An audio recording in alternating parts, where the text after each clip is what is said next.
Good morning, divas. Welcome back to my channel, and for those of you who are new, my name is Simply Carrie. Today is Sunday, and I never remember what the date is. It's probably like December 5th, maybe, I'm not sure. So today I've decided to just come inside of a Dunkin' Donut, and I've got myself a latte. Just wanted to kind of get away for a little bit and be by myself. Today's video, I'm going to do a story time. I wanted to do it in the past. There have just been some things that have popped up here and there that have made me decide, yeah, why not? Let's go ahead and share this story.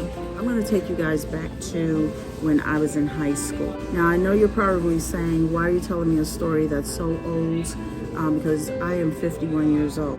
This is an important story because it may touch on the lives of many people. I think many people have gone through this, are going through it, or may go through it. The person that I met, he was my first boyfriend. I met him in high school. He was about 9 months younger than me.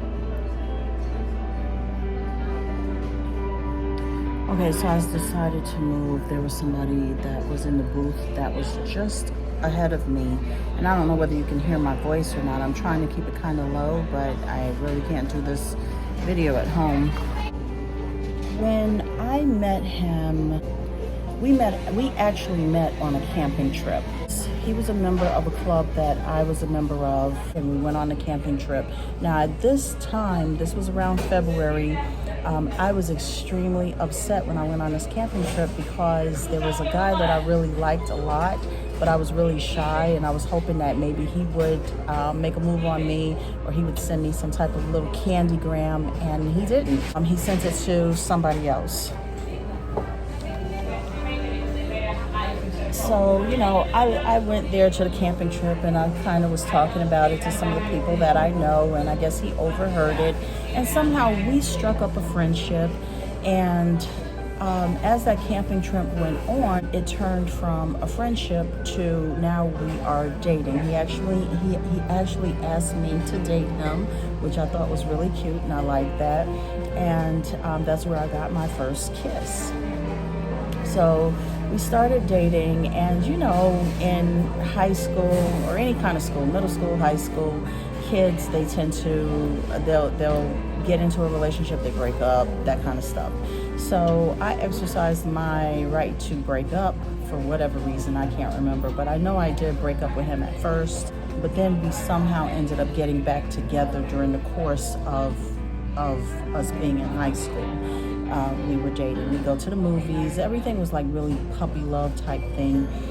Just typical high school stuff, things that you would do, like going, you know, like going to the movie. I got to know his family. I would go by their house if they had special events. I would be there for that. I do remember going out to lunch with him one day, and everything went smoothly. And then by the time we were on our way back to school, because you know we could leave the school grounds for lunch, he broke up with me. I don't think that it was retaliation for me breaking up with him in the past.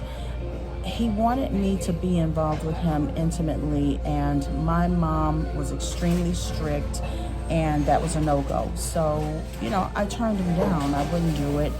So when he broke up with me, I thought it was really more so as retaliation for that, and I was extremely upset about it. But just to fast forward through this, we did end up getting back together. I don't remember exactly when it was, probably by my junior year. Okay, by my senior year, I was a senior, he was a junior at this point. Okay, let's get to prom. So now it's time for us to go to prom. This is my prom, not his, but I wanted him to come with me. We go to the prom. It was a pleasant night. Nothing spectacular. I don't know, for some reason I thought that this was the time that maybe I would, you know, I would give up my virginity, and well, he drove me home. He gave me a kiss on my cheek. He said, "You look lovely," and he left. So it never panned out. So now let's move on. I graduate. Right after I graduated and it was time for me to leave, I guess he was a little upset about it. We never like officially broke up, but he didn't even want to talk to me when I left. He didn't even say goodbye. But we did keep in contact with each other. For some reason, I was able to keep in contact with him. He eventually graduated himself, and he joined the military. He joined the Marines. I can't remember exactly where he was stationed at the time, but for some reason, DC is what I remember. So anyhow, I'm in New York. He's stationed God knows where, and the Gulf War breaks out. Soldiers are being sent out. So all of a sudden, I find out that my friend is back in town. He's come back. He's been discharged from the military. And, you know, I thought that was a little odd, but I called and got in touch with him. Time had gone by. He's been discharged from the military, and I decided, since I was already in Florida and he's now in Florida, I wanted to come by and see him. So, you know, he was like, okay, he didn't protest to it or anything like that. So I came by. What I found really interesting was that a friend of his followed him from DC or from Maryland, wherever he came from. And, you know, he introduced me to his friend. One of the things that I did want to know was, well, what happened? Why did you get out? Because he hadn't fulfilled his full tour of duty. And he said, well, I got out for flat feet. Now, I thought that was a little odd because they give you a physical before you go into the military. And I would think that you'd be ruled out for flat feet if that were the case. But you know, I took him at his word and left it alone, and, you know, that was that. Another thing that struck me as odd was the friend. Okay, now, this is my own view. I could not understand. It's not to say that this doesn't happen, okay? But I just found it a little odd that someone would follow their friend to stay in their friend's mother's house, because that's where he was staying at the time after he got out of the military. But I put it out of my head, chalked it up to, okay, well, hey, whatever floats their boat. During this time, we would hang out a lot. I go by their place. They come by my place. Sometimes they come by my place, or I run into them. Now, there was another situation that took place that made my bells start ringing. I was driving from a mall that used to be in the downtown area, and there was a park that was close to it. So I took that back way and drove past the park, and who do I see but my friend with his friend. And that was the next thing that kind of struck me as odd, because, you know, how often is it that you see two men together walking around the park? And they seem kind of close, in my opinion. But, you know, I mean, I didn't want to jump to conclusions, but, you know, that was the next mental note sitting in the back of my head. Something happened between my friend and I where we kind of fell out for a moment. I stopped speaking to him for a little moment, and some months had gone by, and I decided, you know what, let me go ahead and give him a call. So I gave him a call, and I said, oh, hey, how you doing? And he says, you know, I'm okay. And I said, you know, I want to come by and see you. I haven't spoken to you in a while. How about I drop by? So he says to me, well, that's fine. You can drop by, but don't be scared. And I said, scared? What are you talking about? He says, well, I'm sick. You're sick? What are you talking about? You have a cold or something? I mean, like, what? What do you mean? I have AIDS. My jaw fell on the ground. Now, keep in mind that this was the early 90s. There was a stigma. There was still a lot that people really didn't know about it. And this is a scary disease. So to find out that somebody that I know contracted this was a shock to me. My next question to him, because I'm thinking all the different ways you can get it. So I said, well, how did you get it? He says, I'm gay. What? You're what? I'm gay. The first question out of my mouth, which I know is silly, was, did I make you gay? I don't know why I said that. I don't know. That was just the first thing that popped into my head. But anyhow, he says, no, you did not make me gay. He said, I had always been gay. In fact, I never liked you. Not only did he not like me, he says, I liked the guys that liked you. He said, as I got to know you, I loved you as a person, but I did not like you in that romantic way. And I mean, when I say it felt like he put boxing gloves on and he punched me right and left, and he gave me a KO. I was on the floor. He went on to tell me a little bit about, who he thinks he contracted the disease from. So after he disclosed all that information to me, I really was scratching my brain trying to go back and trying to figure out, could I see the signs? What was there anything to indicate to me that was the case? And I just couldn't pinpoint anything. There was nothing. There was absolutely nothing. No look at a man that made me say, okay, well, what are you doing?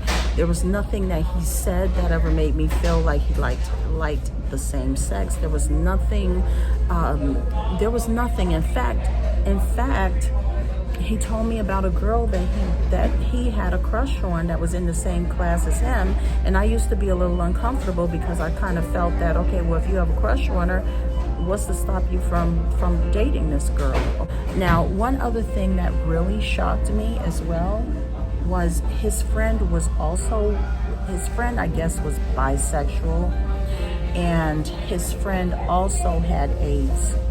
This man looked like any other man. There was nothing about him that would make me think that he was gay, other than the few little things that I said about him moving into my friend's mother's house, and them being at the park. Outside of that, just to look at him, I would never in a million years say, oh yeah, never, nothing.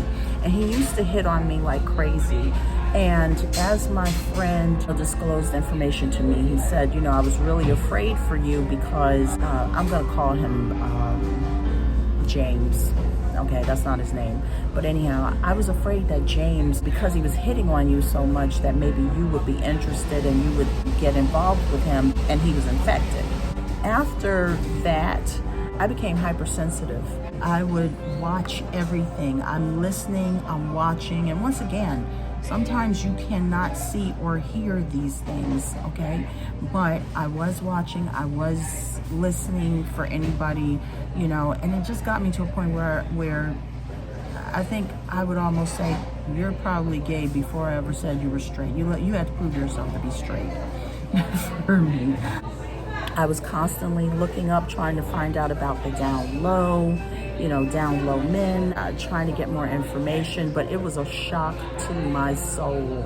And it is something that affects me even to this day. I am not angry with my friend at all. My friend he's since then passed. He did pass away from his illness, but since then, the things that I've learned from that situation is that sometimes you can be in a relationship with somebody. You don't know what their motives are for being in a relationship with you. You don't know that you are somebody that's there to hide their sexuality while they go behind your back and do whatever it is that they want to do. over the years, I have learned, and it's not from just this experience, but over the years, I have learned that there are so many people who have secret lives, who have, I don't even want to say skeletons in the closet. They literally have secret lives. They literally have things going on that you do not know about. And when you do find out, you are standing there looking at them like, you're not the person that I knew. You are somebody different. So, you know, that was my experience. I was really fortunate in that it happened early in my life where I was not sexually active. So I'm really thankful that I did obey my mom and how she taught me. Another thing that I learned, you know, because when we broke up, it was kind of hard to take. But one thing I can say is that things happen for a reason. If something doesn't work out and it doesn't look like it's going to work out, let it go. It is for the best. It took me some years to actually find out about this situation, but it was for the best. Just imagine, we both could have gotten older, gotten married, had kids, and he felt the way he felt and had a whole life behind my back. So I'm really fortunate that that didn't happen. I hope this has been, if anything, something educational or something just to put things in perspective when you're going through a situation where maybe you've broken up with somebody and you want them back. Sometimes it's just best to let it go. All right, so that's my message, guys. Enjoy your day, and I will see you guys in the next video. All right, bye.